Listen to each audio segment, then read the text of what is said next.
I closed my eyes because I couldn't bear to watch them argue anymore. I had spent months believing I was invisible in the apartment we all shared, yet that night, behind the thin walls of an old house in Portland, Oregon, I heard the two people I trusted most deciding who should end up with me.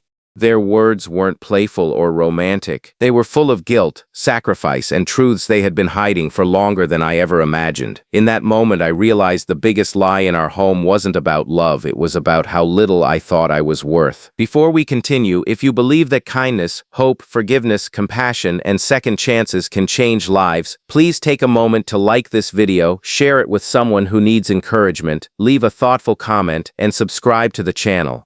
Your support helps more uplifting stories reach people who need them the most. My name is Nathan, and at 28 I had become an expert at pretending everything was fine. After losing my father to a long illness and watching medical bills consume everything my family owned, I moved across the country with little more than 2 suitcases and an old pickup truck.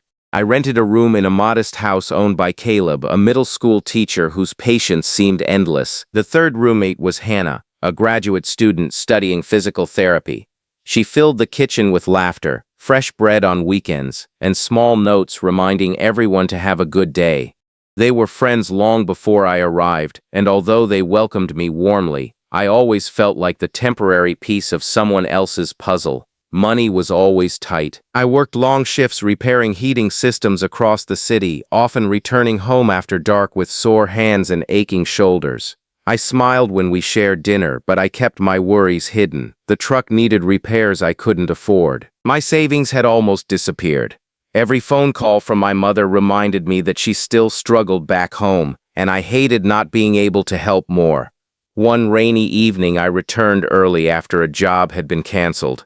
Exhausted, I lay on my bed and closed my eyes, hoping no one would notice I was home. Voices drifted through the hallway. At first I wasn't paying attention, but then I heard my own name. The conversation wasn't what I expected.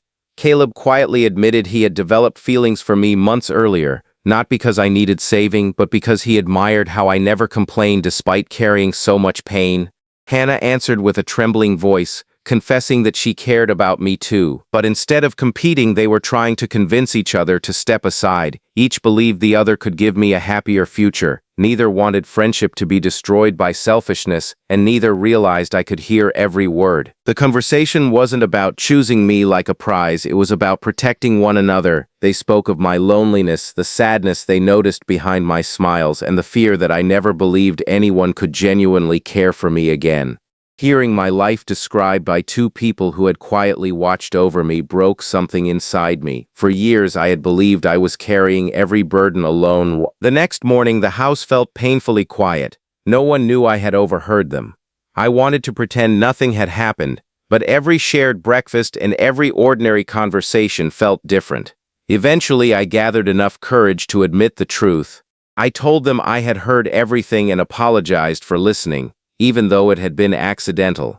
What followed wasn't dramatic. There were no angry accusations or impossible declarations. Instead, there were tears, embarrassed smiles, and the kind of honesty that only appears when people stop hiding behind fear. Caleb admitted that friendship mattered more than romance. Hannah confessed she had been afraid that caring for someone meant losing someone else. I admitted something that surprised even me, that my greatest fear wasn't ending up alone, but believing I didn't deserve to be loved at all. The months that followed changed all of us. We stopped pretending to be strong every minute of every day. Caleb helped me rebuild my old truck in the garage every Saturday. Hannah encouraged me to apply for a supervisor position I never thought I could earn. When my mother needed emergency assistance, both of them quietly organized a neighborhood fundraiser without telling me until the donations had already arrived. Their kindness reminded me that family isn't always the people you're born with. Sometimes it's the people who choose to stand beside you when life becomes too heavy. As time passed, life found its own gentle rhythm. Caleb eventually met someone through his church community who shared his quiet heart and generous spirit. I was genuinely happy for him because our friendship had become stronger than either of us expected. Hannah and I, however, discovered that the friendship growing between us had slowly become something deeper. There were no dramatic proposals or fairy tale moments. Just countless ordinary days filled with trust, laughter, patience, and the certainty that love built on honesty lasts longer than love built on fantasy. Before this story comes to its conclusion, I'd love to hear from you. Please leave a comment and tell us, have you ever discovered that someone cared about you far more than you realized? Your story might encourage another person reading through the comments today. A year later, as Hannah and I stood together in a small church surrounded by friends, I glanced toward Caleb sitting proudly in the front row. He smiled, not with regret, but with genuine joy. At that moment, I finally understood what I had heard through those apartment walls so many months before.